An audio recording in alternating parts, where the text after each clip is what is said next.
In this video, I am going to try to answer 5 questions. First, who is Hindenburg Research? Second, what are the allegations? Third, what was Adani's response? Fourth, what are the regulators doing? And the fifth and the most important one, what does this all mean for the Indian market?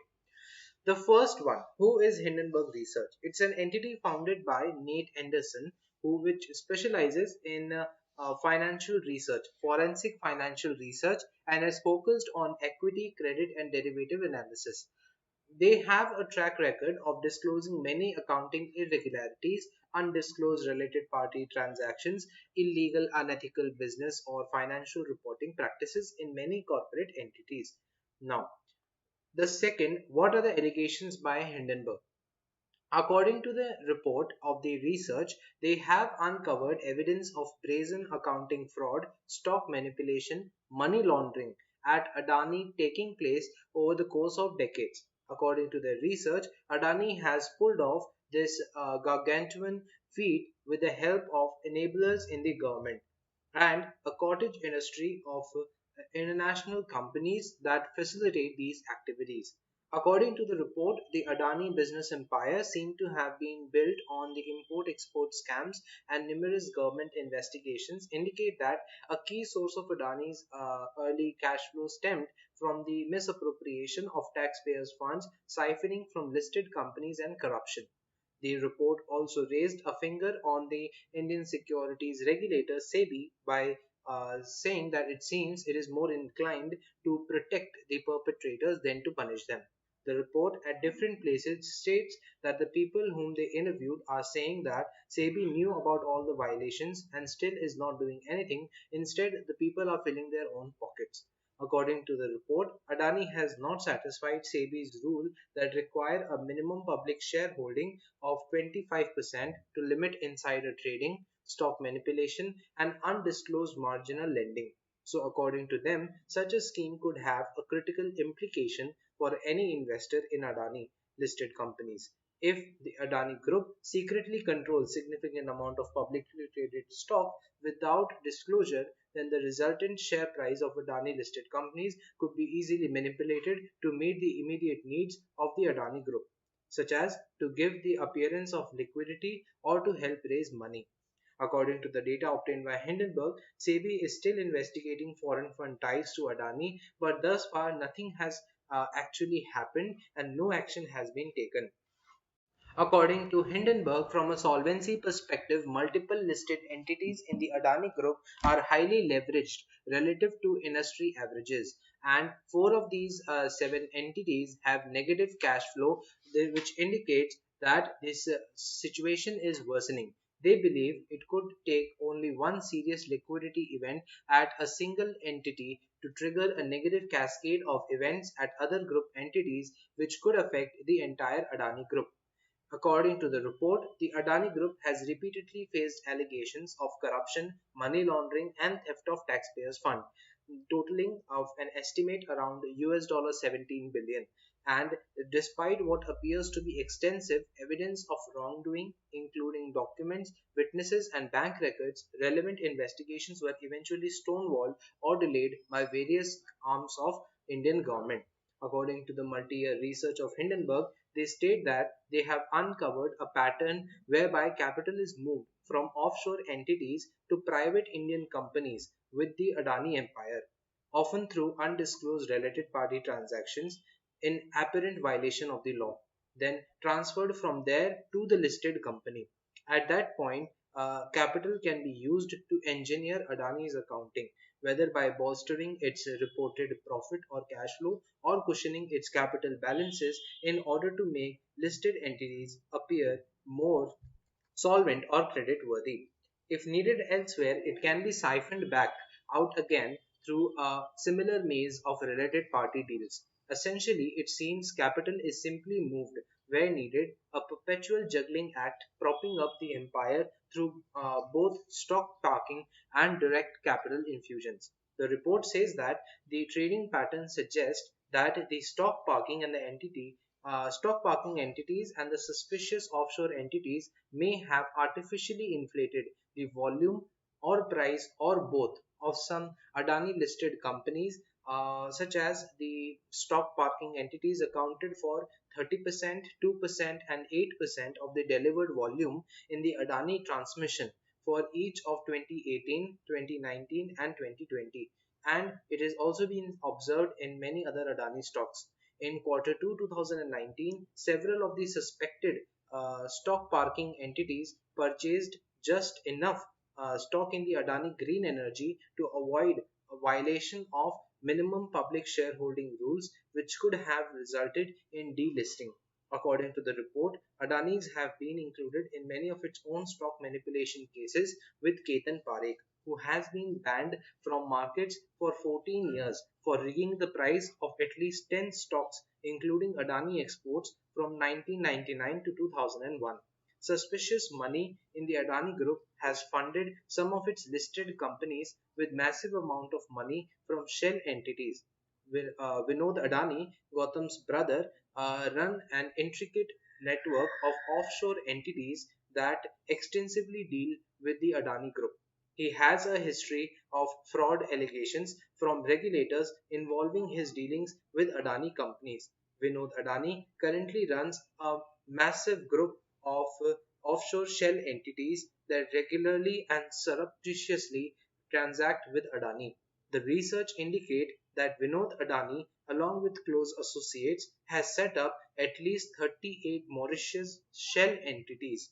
In the course of their research, they downloaded and catalogued the full Mauritius corporate registry database and were able to document how Vinod Adani, along with other close associates, have set up dozens of entities in Mauritius that have little to no genuine corporate presence. They state that they also found other entities in Cyprus, the UAE, Singapore, and the Caribbean associated with Vinod Adani, comprising a vast empire of shells. Many of these entities later appear in suspect transactions, often funneling assets into or outside the Adani Group companies.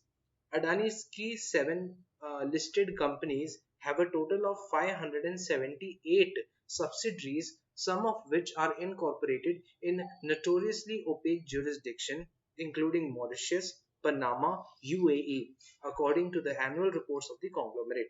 The key seven listed companies collectively engaged in a staggering total of 6,025 separate related party transactions in the fiscal year 2022 alone, as per BSE reports. Many Adani private entities are structured through offshore private trusts with similarly complicated structures. After pumping in sufficient funds, the Adani Group has also methods of extracting money from the publicly listed companies through suspect deals with the related parties, rerouting money through the empire as needed. The reports also stated that one of the parts of the report also focused on how virtually non existent financial controls enabled the Adani Group's obvious accounting irregularities and dubious dealings. They stated main 4 points on the topic. First, a major most major enterprises aim to have stability in their top executive ranks. While Gautam Adani and his family have been continuously and heavily involved in the Adani enterprises and the Adani Group's other listed entities, they have struggled to retain chief financial officers. Second, the independent auditor for Adani Enterprises and Adani Total Gas is a tiny firm that reported having only 4 partners and 11 employees. The audit partners who signed off the company's financials are 28-year-old. They were 23 and 24 old when they started approving financials for the now $100 billion combined market cap companies. The audits at Adani's other group companies show a pattern of financial control weakness. Adani Power Auditor issued a qualified opinion due to a material weakness in the financial controls. According to the research, despite the detailed investigative records, which regularly include bank records, bank statements, emails, witness testimony, and invoices, virtually every government action has either been stalled, stonewalled, or dismissed by the arms of the government. The research has given many cases as example. According to the data, the investigation into the Adani Group foreign funds mentioned in the Indian Parliament is also under examination and has not reached a logical conclusion.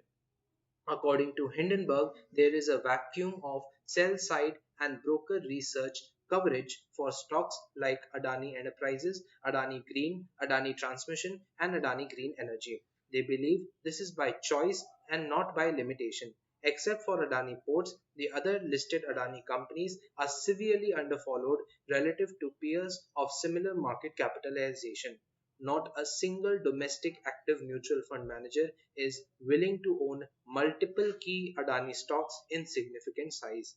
Gautam Adani claims to welcome criticism and embracing it as a personal development opportunity, regardless of where it comes from.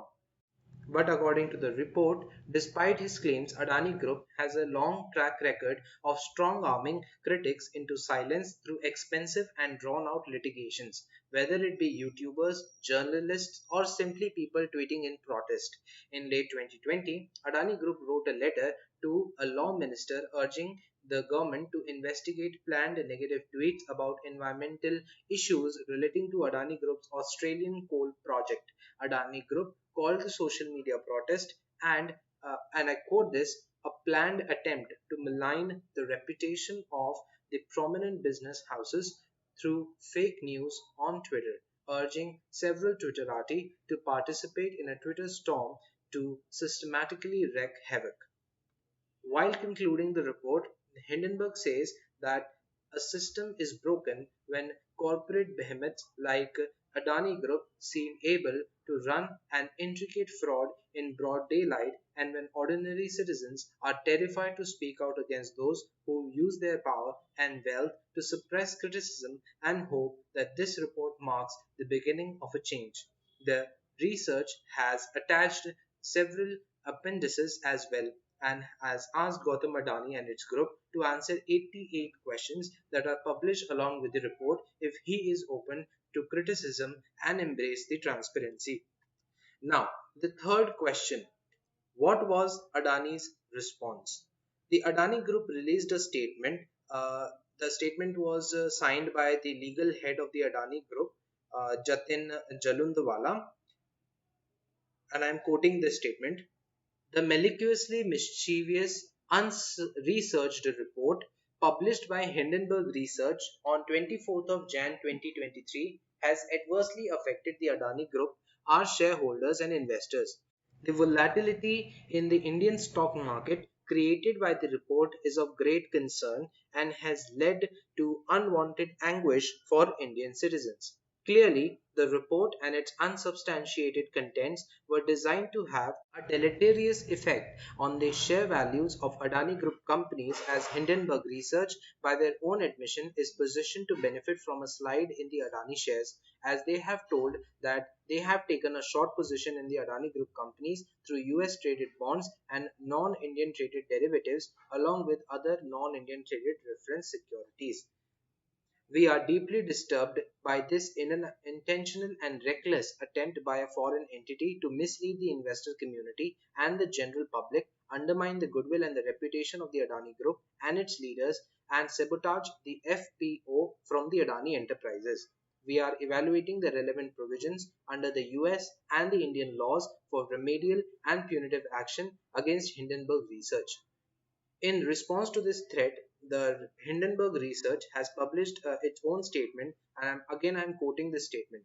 In 36 hours since we released our report, our Adani hasn't addressed a single substantive issue we raised. At the conclusion of our report, we asked 88 straightforward questions that we believe give the company a chance to be transparent. Thus far, Adani has answered none of these questions. Instead, as is expected, the Adani has resorted to bluster and threats. In a statement to media today, Adani referred to our 106-page, 32,000 word report with over 720 citations and prepared over the course of 2 years as unresearched and said it is evaluating the relevant provisions under the US and the Indian laws for remedial and punitive action against us. Regarding the company's threats of legal action, to be clear, we would welcome it. We fully stand by our report and believe any legal action taken against us would be meritless. If Adani is serious, it should file suit in the US where we operate. We have a long list of documents we would demand in a legal discovery process. Now, the third question, what will the regulators do? SEBI has increased scrutiny of deals by the Adani Group over the past year and will study a report issued by the short seller Hindenburg Research to add to its ongoing preliminary investigation into the group's foreign portfolio investors, according to two sources aware of the matter. The regulator had sought clarity from the group on these entities when the group approached it for regulatory clearance last year. These responses are under regulatory examination according to Reuters. In July, the regulator had initiated a probe of little known offshore funds based out of Mauritius, which have large holdings in Adani Group's listed companies, which potentially raised concerns about the stock price manipulation. At the time, the regulator's investigation hit a wall due to lack of information from jurisdictions where these funds were domiciled. Some issues raised in Hindenburg research point to concerns similar to what the regulator had regarding movement of the funds between parties related to Adani Group through offshore funds back into local companies, the sources of Reuters said. As much as information available to me, the government hasn't said anything on the issue. Now, the last and the most important one, what does this all mean for the Indian market?